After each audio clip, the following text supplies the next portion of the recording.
Hello and welcome everybody into another episode of Roll Pod Reaction Edition, coming off Alabama's 37-20 win over Tennessee in Bryant-Denny Stadium for the third Saturday in October. A pretty packed out crowd from what I could tell on TV and from what people were telling me. A pretty exciting moment towards the end of the first half as well. Mike, Alex, how are we doing this morning? Good. I mean, forgot to mention they're fans of Brett Greenberg in the yes, giving a shout out. Fans, I guess. I think that's probably one of my just maybe friend who maybe had a little bit too much to drink by the end of the night. There's no such thing at that point in the game, Right? Smoking cigars, you got to have a drink with cigar. Come on. Exactly. So for those, I guess, calling for me, thank you. I appreciate that.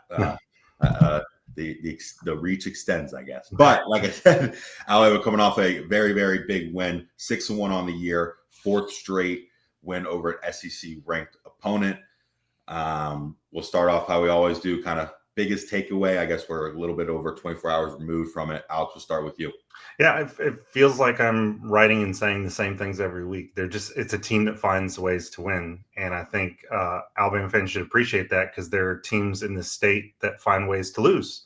There are teams across the country that find ways to lose, and that's not this team. It's a team that, the defense might not be perfect, but they find ways to make plays. Xavier Brown's pick six was freaking incredible. Ty Simpson did not have Heisman numbers, but he played really well. He still found ways to make plays. And they've just got this thing about them right now that, they keep stacking these weeks and these games where you have no choice, I think, but to believe in them. You recognize the shortcomings. Again, tackling is sometimes an issue. Running the football, major issue. But they have enough of the other things to win games. And very curious how that shows up on Saturday, going on the road at South Carolina with this tough run of games. But, man, you have to applaud 4 straight wins over ranked opponents. It's pretty incredible. I don't know what team in the state you're talking about. UAB, they found a way to win. That was a huge win. Is that the team that you're talking about? You're talking about South Alabama? A former Alabama assistant, Alex Mortensen. That's right. Jacksonville State, another former Alabama assistant, Charles. I don't know what team you're talking about. In the state. Now, I believe currently still has its head coach. I don't know. We'll see. As of right now, they do. I saw press conferences on his schedule this week was a report out of Auburn Undercover on Sunday. Probably looking around and going, wait, there's not going to be a ton of good coaches to hire, so I don't know if we really want to do this. But that's a conversation for another day. Yep. You say press conference? It's an inside joke. Team stats for Alabama. They are 42nd in total offense, 25th in total defense, 33rd in scoring offense, 22nd in scoring defense. They're number 4 team in the country. It's an interesting season. It's an interesting situation for Alabama, where they're not great in a lot of statistical categories. They're good in a lot of them, but they're not. You go back like 5-6 years ago, like they were right up there. It's the turnover margin that I think is really deciding where they are right now. They're third in the country at 1.29 or plus 1.29 per game in turnover margin. I mean, their red zone offense, their red zone defense is both pretty good in top 6. Obviously, they're pretty good in third downs offensively. So they're staying on the field. They're not turning the ball over. And then they're making some plays when they need to on defense. That's the story of this team. I don't know if you necessarily can copy and paste the version of this team that you have right now and win a national championship with it. I think you have to get better in certain areas. I think even Kalen said that after the game when he was talking about the running game. If we want to get to the places we want to go to, I believe was his quote, then we need to get better there. That's, I'm sure, what Kane's going to talk about defensively. And some of the big runs, not even big runs. It was just like every single play. Sean Bishop averaged like 10 yards a carry. They need to clean that up. Like, I feel like at some point that is going to hurt them if the ball doesn't bounce your way on a turnover. A tip pass gets intercepted, or you don't get an interception that you normally have been getting. Like, something's just not going to go right in the turnover margin category. I think turnover margin is definitely, there's skill involved. You're doing things right, but there's also a little bit of luck involved in turnover margin as well. So it's hard to just rely on that. I think you need to run the ball better. You need to stop the run better. The passing game is interesting. It's obviously it's been very good. Efficiency wise, Ty is 6th in the country in passing efficiency. Passing offense is 11th. They haven't really been throwing the ball downfield as much as I would have expected. Through 7 games right now, in terms of air yards per pass attempt, Ty Simpson is 99th in the country. It's 7.5 air yards per pass attempt. If you look at the number of passes that go 20 or more yards in the air, Ty Simpson is right now, it's a different window that I need to open. He is 77th in the country with 24 passes over 20 yards. Mm-hmm. And then you go back, like the DeBoer Grubb offense, you go back to 2023 at Washington, Michael Penix led the country with 117 attempts of 20 or more yards in the air, which was 20 more than any other quarterback in college football this year. So they're passing a lot, but they're not necessarily driving the ball down the field as much as they did at Washington. It's more methodical. It's more ball control. They are 7th in the country in time of possession. They're using more of not always the screen game, but kind of the short passing game and having Jeremy break tackles, which he did a great job of. It's an interesting team. It's just they're kind of manufacturing the running game with some of the short passing game. And Ty, the most important thing about this team right now is Ty is not making the big mistake. And he did have the fumble in that past game. He had a fumble in the Missouri game, but the interceptions are just not there. And that's very important for this team right now. He's the only power conference quarterback this year with only 1 interception on his amount of pass attempts, 218. So that's the story of this game. Sometimes you see a quarterback and you're not turning the football over and you just say he's playing timid. But that's not the case with him. No. He's just throwing the ball where the other guy can't get it. No. Right. You see where he's fitting the ball into tight windows. It's not like he's not pressing the issues. So I think it's more just what they're going to be, because outside of Isaiah Horton, you don't have a lot of length at receiver. Your best traits for your receivers is the run after catch. And that somehow includes a 6'7" offensive tackle. But so you're going to get a lot of short passes. They're still getting explosive plays. So you're still getting what you need to there. The key to the whole drill, to me, if they're going to take that next step, offensive line, first and foremost, but you got to get something out of the running game consistently, even if it's not great. You just can't have what happened on Saturday night where it just disappears on you. And maybe that's Jam just not being able to quite practice like he wanted to all week because he's in concussion protocol. Maybe it's just what they are, but yeah, they're not perfect, but nobody is. I mean, watch Georgia Ole Miss, and it's where the hell did Georgia's defense go? It's gone. I don't think anybody's perfect. Now, there are teams that have really strong traits in one area or another. You watch Oregon put up 750 yards of offense and go, holy cow. But I think Mike was right when he talked about it a couple weeks ago, talking about Ty Simpson's comment, this is the NFL now. It's the NFL. You just find ways to win, and you don't care what the final score looks like at the end of it. And that's kind of where they are. And you just hope that the other thing I'm going to get ahead of myself now. If they find a way to beat South Carolina, this coaching staff has really made good use of the bye week since they've gotten there. Does that give them an opportunity to reset and say, okay, here's where we can improve a few more things and go from a team that's playing really, really well to a team that people look at and go, I would lay money on them to win a national championship. I think there's a little bit of a gap there, but you take it for what it's worth right now, because you always remember what happened in Florida State 51 days ago. It's night and day. To a team that fires Brian Kelly. Yeah. I mean, it's not under their own possibility. People are saying.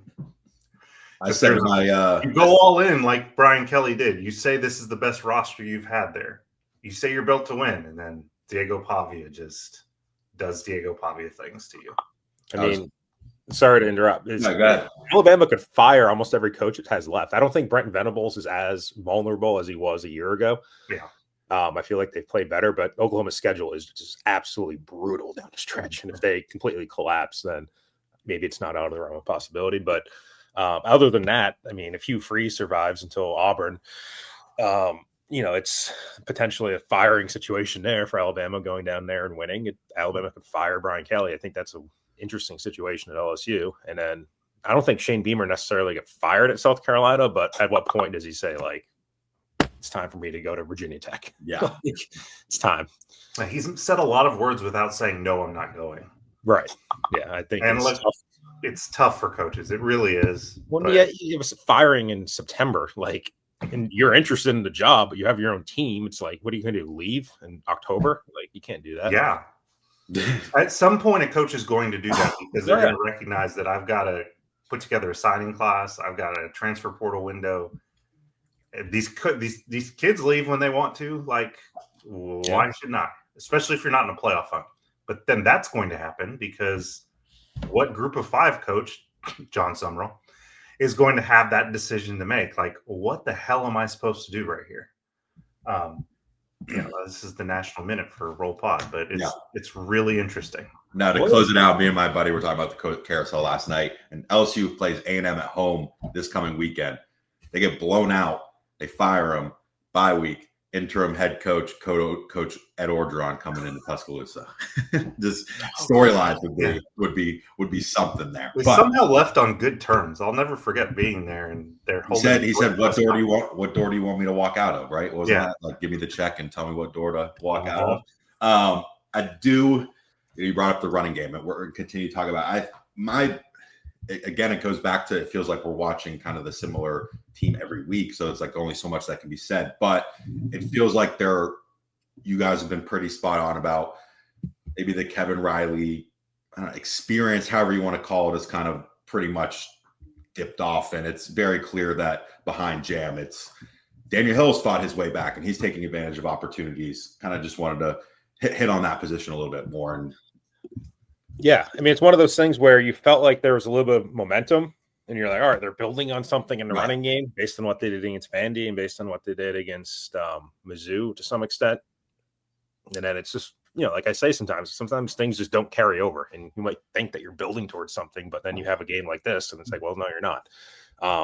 Jam, I don't know if it was a concussion. I feel like if you're cleared from a concussion, I don't know if that's really going to affect your play. Like I just have a hard time believing that was what was the problem. I'm giving him the benefit of the doubt, and I'm assuming that maybe you didn't practice quite like you're used to. You're not in the rhythm quite like you're used to.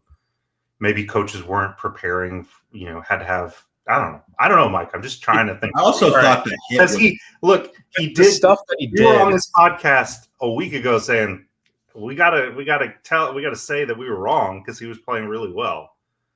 But he's playing like he tends to play, which is like he's running in the blocks. He's not breaking tackles very well. Like he's not necessarily finding the right hole. Like there's just things that you just notice watching the game. You're like, it's kind of typical.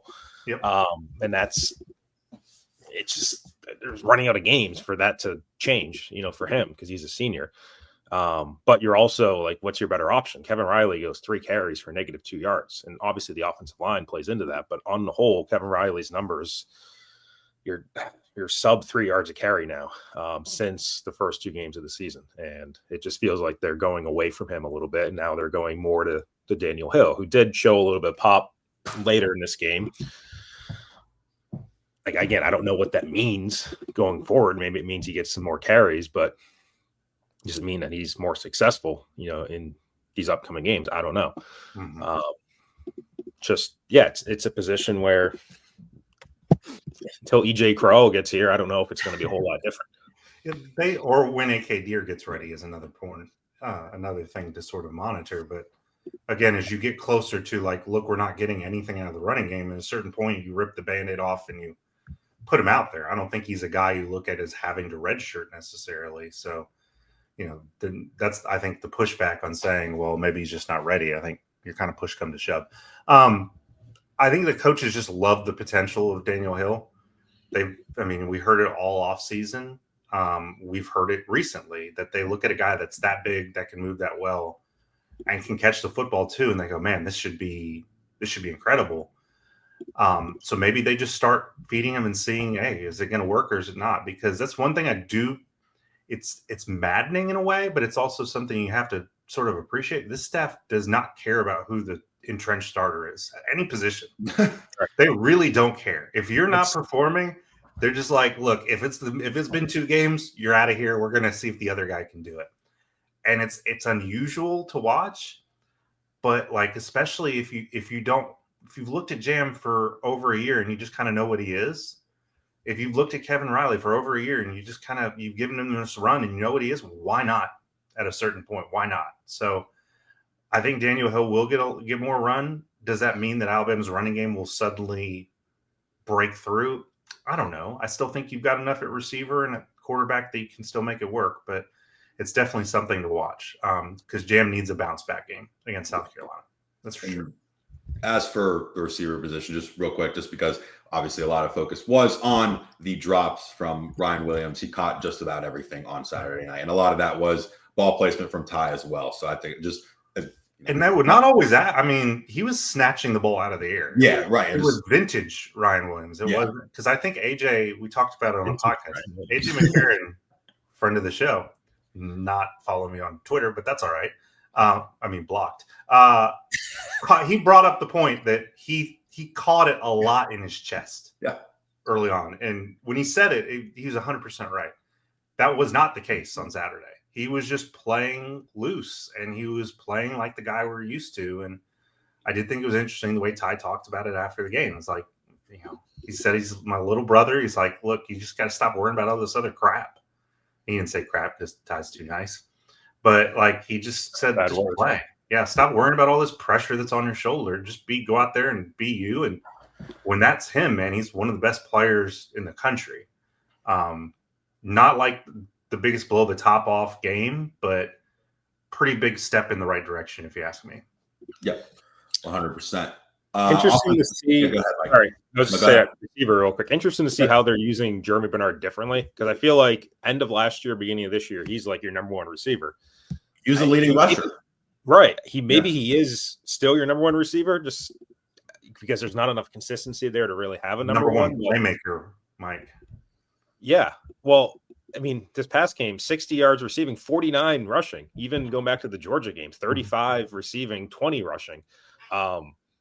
He's not being quite as productive as a receiver. The ball's not coming to him quite as much as it was, but he's being used more in kind of different ways out of the backfield and kind of on these jet sweeps and runs and different things that Grubb is doing. So it's an interesting position. Even Isaiah Horton, his 1 catch for 2 yards and a touchdown. That was his game. But can you count? Can there something be said, and maybe not, but like what he accounts for, the pressure, like it allows for Ryan Williams to get those one, like they said. Right. So go ahead. Horton had 2 targets. I'm trying to think of what the other one was. I can't remember. But yeah, it's week to week. It's so unpredictable. If this was fantasy, like I don't know if I would touch any of these Alabama receivers if there was fantasy college football. But you're just, again, Ty's just kind of finding the open guys, and it's a different guy every play, every week. If I'm Isaiah Horton, I'm sitting here 7 games in with 22 catches for 272 yards, and I had like 600 yards in Miami last year. I'm still probably thinking like, did I make the right decision? But I think for Alabama's sake, to have a guy like him for your number 3 receiver, pretty damn good. Well, the number 3 receiver changes every week. Right. I need a tinfoil cap so I can make it very clear when I'm doing my conspiracy theory talk. So there's part of me that's like, if Horton doesn't have a breakout season and you keep him for 1 more year and you've got Ryan Williams, Isaiah Horton, and Lazier Brooks, right, you're doing really well. Right. It's almost a case of like what in some ways hurts Isaiah Horton helps out because he probably in his head was like, I'm going to go to Alabama, have a breakout year, go into the draft. You don't really see much with Horton in the draft right now. His numbers aren't really, from an overall standpoint, aren't there. But if you get him back for a 5th year, that helps Alabama. So transfer portal works in weird ways sometimes. Yeah. It's too early. There's still a lot of ways to go, and with his size and his traits, even if he has 1 big game in the playoffs, Scott's gonna be like, "Holy crap, let's go get that guy." But like, there's part of me. This staff is really focused on usage and the wear and tear of an entire season. And I think in some ways that's why it does change from week to week. And they're like, it's matchups. It's, Ryan Grubb before the game saying, I got a Rico Scott player I'm ready to call up. Shout out Yale, Alabama for pointing that one out. But, it changes every week. And I think part of it is like, hey, we're not going to lean on Jeremy Bernard for 17 straight weeks. So we're just going to kill him if we do that.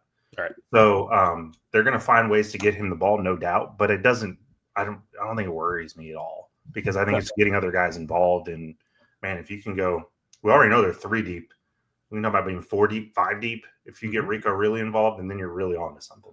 All right. It's 100% the strength of your team. Like I said, it's not totally Washington in 2023 because you're not using them quite the same way down the field. And I don't know if you're going to have, all 3 of those guys went in the first 3 rounds of that draft. I don't think that's obviously it's not going to happen because Ryan Williams is not eligible, but I don't know if that's quite the caliber of receiver you have right now in terms of draft status, but not far off. Right. I'm not sure it's far off. Jeremy right now is probably a day 2 pick. I don't know. I think Horton could be a day 2 pick if things break the right way. Right. Yeah. I don't think he's there right now. But yeah, I mean, it's the strength of your team. That's what we've said. I think it needs to continue to be kind of the unit that performs and you don't have the drops or anything, breaking down, but it's a good spot. Yeah. Horton's got 5 touchdowns in 7 games. So impact transfer, I will say, has definitely made an impact. You want to talk about offensive line? Obviously, that was we got word that Michael Carroll was getting the official start, and then you look and Formby plays more than him. So I think that's even more of just like the rotate. There's no sense in talking about it. It's just we'll see who plays, how many snaps. There's no sense in projecting it. I think there's a sense in talking about it because look, they're just going to keep throwing Michael Carroll out there until it falls into place. And I think that's what early on he gave up a couple pressures and they said, well, it's just not his game. And you know what? You're a true freshman. You're 18 years old out there and it's a huge game and a defense that likes the same pressures. It's going to happen. So you put Formby out there. He wasn't great. I mean, not from what I saw. So you're just going to keep rotating those guys. I mean, Jaden Roberts gets the start. To me, that's probably more interesting than Carroll because of the way it played out because I didn't think he played poorly. Came up limping with an ankle injury, I guess. It'll be curious to see. Maybe we'll ask Kalen about that today, but they're just going to keep doing it. William Sanders is going to keep rolling out there. And, until a guy, I've said it for 2 months, until a guy plays well enough that he's not coming off the field, that's what's going to happen. I know left tackle hasn't been a big conversation, but it was going in what is Caden Proctor going to look like week to week? Can he continue to put it together? It feels like he's had a pretty good last couple of weeks. I don't know if you have any thoughts on him, but it feels like he's kind of playing the way he's supposed to be playing, being that first rounder. So, that's good to see as well. Flipping to defense, obviously Xavier Brown with that pick 6. You guys have been in that stadium a lot. Some people said it's one of the loudest moments in the last 10 years, however many years. That's up for debate. I wasn't there. Would love to hear your thoughts if you share. But he was, the headliner. But I think Yonze Pierre also was shot out of a cannon, head on fire. That was my biggest takeaway on defense. That's not really a question, but Alex? Yeah, I mean, I love the way he played, and that's what we've been waiting for a year and a half is who's going to be the guy who can rush the quarterback.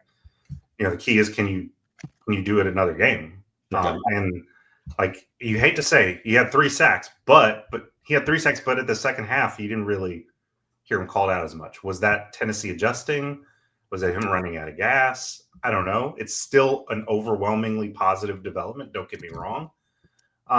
But this is what they need. And, again, I'm going to look way ahead. It creates an interesting dilemma maybe in the future with Quay Russo whenever he comes back and how you decide to use those guys. But, they need that, especially in a game where Overton wasn't really getting the quarterback a lot.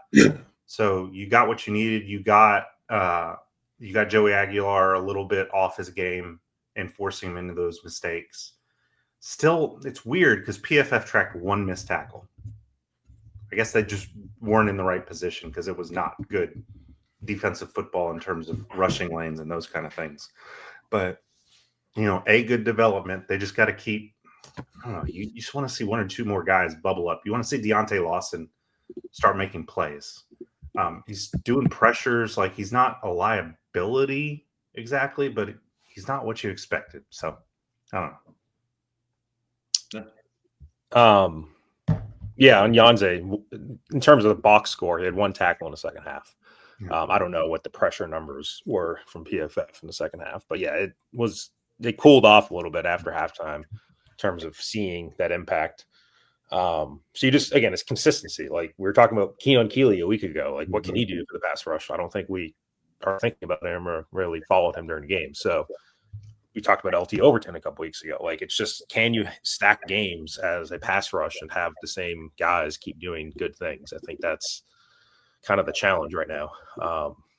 And they're using a lot of different guys. They had Fatutoa Henry out there for a good amount of a competitive SEC game, which he had not played at all this year. This was his first time playing. They tried him. I mean, they were cycling through the defensive tackles again. They were cycling through at Husky. They apparently benched Deshaun Jones for Red Morgan. No, Carter had what? He had 10 snaps, 8 snaps, something like that. He was like the most he's played. I would have to double check that. Like, they're just anybody's game. Like, Baby Dre was out there a lot. Right. Dre was out there for some plays for Keon Sabb. Zay Mincy was in there for some plays for Bray Hubbard. Dijon Lee was in there for Damani Jackson. Like, it's anybody's game. Somebody go and take it, I think, is kind of the mentality. And again, there was more made plays to me in the first half. Obviously, Xavier's play was big. What the hell was Tennessee doing at the goal line? The whole this podcast. Yeah, the whole series didn't make any sense once they got there. It just feels like the conventional wisdom is you throw the ball until you have no time, and then you have the timeout to use to run the ball if you need to. And they kind of also shouldn't line up in a run formation and then throw the ball. Right. Everybody, I sat there and told Alex they're throwing the ball right now. Right. It made no sense to run the ball again. I think in their minds, it was probably like, all right, we're obviously having success with the run. Let's just keep trying it. But you burned your last timeout by doing that. And then you had no timeouts and you were running, fullback. And I think they had 2 defensive linemen on the field, somebody said, in like a heavy set. So again, it's one of those turnovers that, like, yes, it's skill. I think they played the ball right. Like, Xavier made the play. There's a little bit of luck in Tennessee just doing stupid things at the goal line that if that was Diego Pavia and Vandy, they probably would have ran some sort of option play. And I mean, you've seen teams score on that sort of thing with Alabama, a shovel pass. Like, we've seen other things work. So I don't know what Tennessee was doing there, but it worked for Alabama. In terms of loudness, it's a little bit different now with the press box being closed. There are the little windows, but I mean, the Trayvon Diggs play in 2019, the Tennessee, very similar sort of play. I can remember that was the old press box that was open the same year. A couple weeks later, the LSU game when Waddle kind of had the slingshot punt return. That was another big one. So in terms of what I've covered, I mean, it's hard to say exactly what is a loud play. I mean, people say the Rocky block was probably up there, but covered 6 national championships. There's too many big plays. I can't categorize them. No, that was big, but it's like it happens so quickly. So it's not like there's this building of noise. So you kind of knew as soon as he caught it, like, he's probably gone. Yeah. It was just kind of, and I don't know what your angle was like, but the TV was like, kind of felt like the whole stadium knew. And when you were watching, like, he did have the angle. So it was like, is he going to beat him? Is he going to beat him? That's what's kind of added the anticipation. And that's a good point. I didn't think about that until you just mentioned it. That was the end of the half. So if you got tackled, that's nothing. I mean, you're obviously preventing points, but like, there's no points for you. So I didn't even think of that because that is the end of the half. So he needed to score in terms of Alabama scoring before half. His coach was texting me. He said, "I think that's the fastest he's ever seen Xavier run in his life." So I think Xavier would probably agree with that as well. Sticking in the secondary. I mean, we said it on the podcast. Alex and Mike have said it, and anytime they've talked about it, it's Dijon Lee's position now. Damani played a lot as well. Like, it was. So Dijon Lee 58 snaps, Damani 43. Alex, we'll start with you. Probably still Dijon's, and Dijon didn't play poorly, but they went after him and they had success. So I mean, he allowed the same number of completions as as Damani did. Now he played a few more snaps, but not like demonstratively more. So I think we'll probably just see that sort of continue until they trust that Damani is going to do all the things they want him to do. I'm not throwing in the towel on Damani yet because I still think he's played more good games than he's played bad games. I'll put it that way. But no, it's definitely something worth watching. Yeah, I don't know. I wonder what they're going to do with the starting lineup, but that's more performative than anything else. Is who starts doesn't really matter. Mm-hmm. What another guy in Red Morgan I thought played really, really well. And now looking at the snap counts, I mean, he played 10 more than Deshaun Jones. Am I jumping the gun here and saying, hey, maybe a week from now we're talking about it in a similar sense that this may be his job now? And obviously Deshaun Jones is going to play and they're going to rotate like crazy, but it seems like they're trusting Red Morgan. He's playing big spots and he played well. Yeah. Remember when Red was supposed to play safety? I'm just going to bring that back up. I don't know what the hell that was. But anyways, I think he's got to do one more game. He's got to probably put one more game together like that before we start thinking, is he going to take a starting job? But like I say the same thing about Deshaun Jones that I said about Devontae Smith a year ago. He's okay. He's not really making plays for you, though. And that's a position where you think you can make a lot of plays. So if Red can come in there and do a little bit more of that, then by all means do it. He's not been a liability, but clearly they saw something they didn't like. Gave up that long pass. I don't know if it was a touchdown or what. It was close to touchdown to Mizzou. Yeah.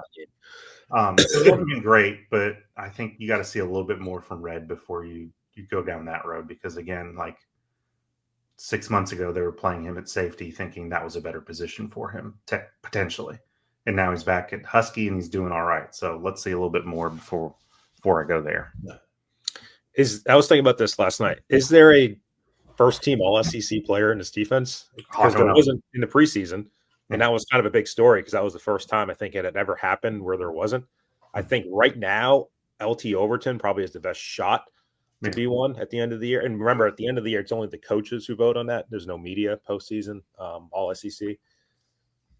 Reputation-wise, I think Deontay Lawson and Tim Keenan might get a look, but I feel like I don't know if I'd call them the best linebacker or best defensive tackle in the SEC. He's on the Butkus watch list. The Lot Trophy. Lot? Oh, yeah. I forgot what Ray Hubbard. Is he one of the two best safeties in the SEC? Is Xavier Brown one of the two best corners? I don't know. Like, I'm not sure that there's a first-team All-SEC player in this defense. I think Bray might be, but I'm going to risk offending some people that Bray is not a finished product. There are still some things that Bray is not doing at an elite level in terms of, like, he overplays things a lot. And I like the way he attacks the ball, but he finds himself out of position, I think, a little bit more than he needs to be. And I think that's why we saw him come off the field for a little bit. Wasn't very long, but he came off the field. I think because he makes big plays, I think people assign a little bit more value to him than what he's sort of giving down in and down out. I know I'm trying to thread the needle saying this, but I think there's a lot more on the table for him than what he's shown. You might have to leave the state in exile. I know. Look, Bray Hubbard's a good player, but I think people are just getting a little over their skis on him, just because he creates a couple turnovers. He can get there. There's no doubt about that. But I agree with you. I think LT's probably your best bet for first team. Zabian, now that he's sort of made a big play, Brett and I have been talking about it for a year that I think he's their best cornerback. Everybody circled Damani before the season. And now, it's pretty clear that it's Zabian. But yeah, I think, and when I step back and look at like what Alabama is overall, they're doing all this without having the best player in the country at a ton of positions. Maybe Ty, maybe Jeremy. Other than that, like, not even the best players in the SEC at every single position. So I think it's, in some ways, you kind of have to tip your cap to the coaching staff for getting this done without elite talent across the field. I think you might also have to leave the state in exile for saying a good thing about Kane Womack, because if you read our message board, he should be. God. Gives up one first down in a series and everybody wants to fire him. Like, calm down. Are they great? No. Kane is going to get up there today and say all the things that they're doing poorly. He knows. But tell me who's wrecking games for Alabama. Deontay Lawson isn't what we expected him to be. Justin Jefferson comes and goes a little bit in terms of, whether he's making plays. Keon Sabb is not what we thought he would be. James Smith, can we talk about him for a second? Yeah. I feel like that was another breakout candidate on our list. Like, just the only time I feel like I'm talking or thinking about him is when he does something that's mildly stupid. Yeah, he's got 3 is he 3 unsportsmanlike conducts at this point? Right. He might set a record for Alabama. Right. And obviously, I think there's a lot of frustration with the coaching staff there. We saw Freddie Roach kind of lighting into him. He's said a few things, the Diego Pavia video after the game. He did not start the Missouri game. Edric Hill started that game, and then James Smith came back for this game. Just hasn't really – like, maturity was the big thing we talked about with him in the offseason. It just hasn't seemed to have shown itself, and he has one more year. What's the appetite for both sides to play that final year here, I think, is an interesting question. I don't think you just want to have a defensive tackle walk out this building because you don't have a whole lot of them. But he's doing some things that are just hurting you. Yeah. And just specific to Kane, this fans hated Pete Golding. It was Mike's favorite. They hate everybody. I know, but they hated Pete Golding. Pete Golding had like Will Anderson. Like, he had studs. Chris Braswell. Like, he had like all SEC guys. But that's not this defense. Like, I think people need to at least accept that if you're going to kill Kane, you need to at least accept that they're not elite at a lot of positions. And he's still figuring out a way. I don't even know how, because they're keeping teams off the scoreboard. And at the end of the day, don't give them more points than you got. And they're acing that test so far. I will say LT Overton currently tied for 17th in sacks with 3 in the SEC. I don't know where he ranks nationally, but obviously a lot lower. So is that a first-team All-SEC player? I don't know. If somebody looks at the stats, you obviously have some better options. So interesting. Yeah. That's going to work out.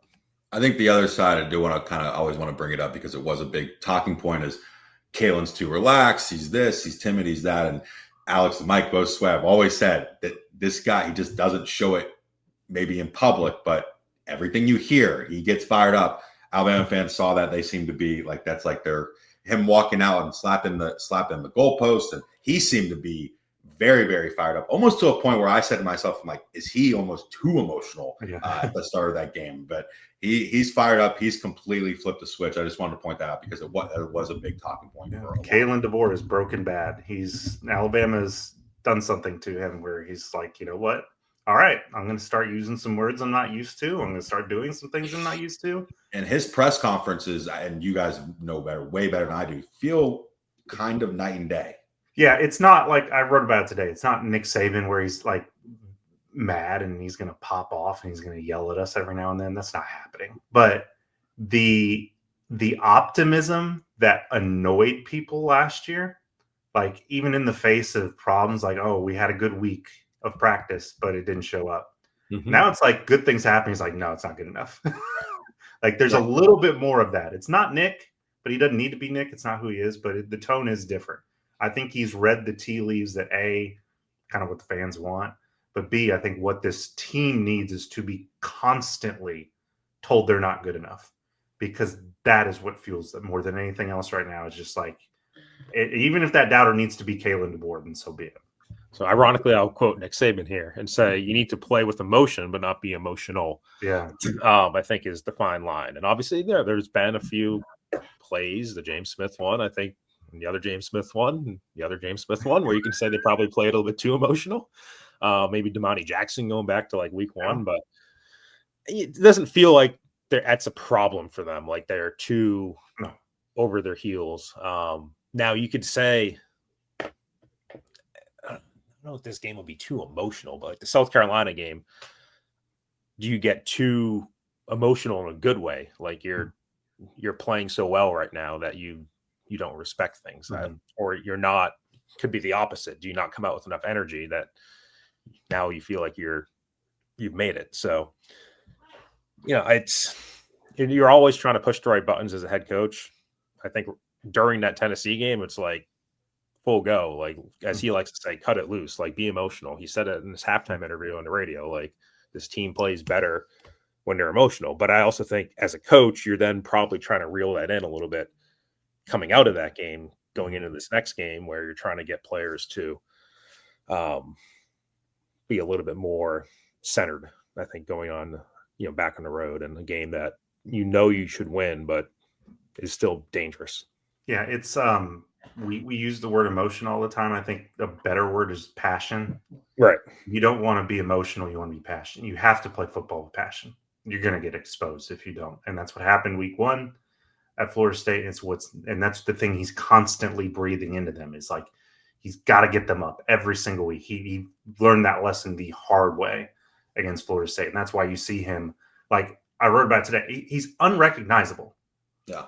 Like him walking out of the tunnel, like, what the hell? Like a year ago, they're like, who did something to him? Yeah.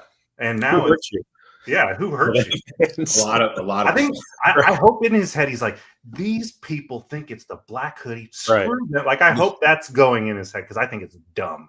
I think I'm sure there's an element of that. He's like, F all of you who think I'm X, Y, and Z, and I need to do it, A, B, and C. Like, I'm not going to put words in Kalen's mouth that he is thinking about the fans. This team is F everybody. Yeah. Right. There's no doubt that is their whole mindset. It doesn't matter who you are, what colors screw everybody is their mindset. Yeah. And good. It's working for him. Like, and I think Kalen probably has an element of that. Like, there's, the story from the boosters in week 1. I'm sure that's something that, boosters are fans by definition. So, like, F them. If they don't like me, then every day I'm going to go win 6 games after that. Like, that's fine. Good. Were boosters in this situation be considered his boss more than his fan, or no? Both. That's really that's the interesting thing about Alabama. At some schools, yes. At Alabama 25 years ago, yes. Right. Now it's just that all kind of went away under Saban. So there's it could have been, but he didn't let it linger long enough. Right. For there to be, an uprising of sorts. Yeah. Well, currently, look at Florida State. Michael Alford just came out this morning and said that they're keeping Mike Norvell, by the way. The dreaded vote of confidence. Right. Yep. In defiance of the fans / boosters who in some places are in charge, as we've seen at Penn State probably. So why would you say that when there's still much you haven't hit the floor yet? Well, I think he means keeping him through the end of the season. I don't know. Yeah. He's not firing him today. I think he's okay. Message there. Why can't the message just say we don't have the $100 million buyout that we signed up our entire staff for? That's why they're keeping everybody's afraid to say we're poor. Right. Well, loaded show. Anything else final to put the final bows on the 3rd Saturday of October? We will be back soon for South Carolina. But Mike, Alex, anything? I think takeaways, Ryan Williams looking like himself, Yanze Pierre looking like maybe a dude, and we'll see if it continues from week to week. Yeah. All righty, guys.